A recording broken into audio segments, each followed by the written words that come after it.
కాశ్మీర్ లో జరిగిన ఉగ్రవాద దాడిని ఖండిస్తూ ఈరోజు మన స్టీల్ ప్లాంట్ పరిధిలో ఈ నిరసన కార్యక్రమం అన్నది జరుగుతూ ఉంది. ఏదైతే తీవ్రవాదం ఉందో ఆ తీవ్రవాదానికి మతం లేదన్నది మొన్న కాశ్మీర్ లో జరిగిన దాడి ద్వారా మనకు అర్థమవుతూ ఉంది.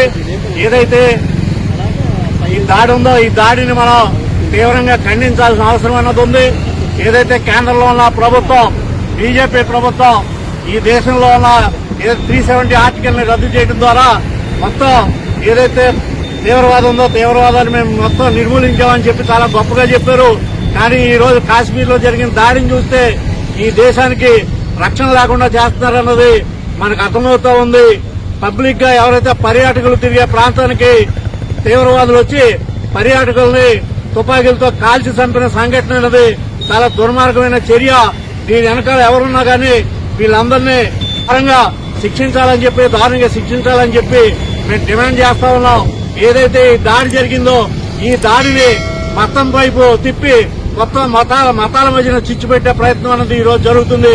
అలా కాకుండా ఎవరో ఇలాంటి పరిణామాలు సృష్టించినా గానీ వాళ్ళందరి పట్ల కూడా కేంద్ర ప్రభుత్వం ఒకేలా వ్యవహరించి ఏదైతే ఈ ఉన్మాదం ఉందో ఈ ఉన్మాదాన్ని మూలాలతో సహా పిగిలించేలాగా ప్రయత్నం చేయాలని చెప్పి మేము కేంద్ర ప్రభుత్వాన్ని డిమాండ్ చేస్తా ఉన్నాం.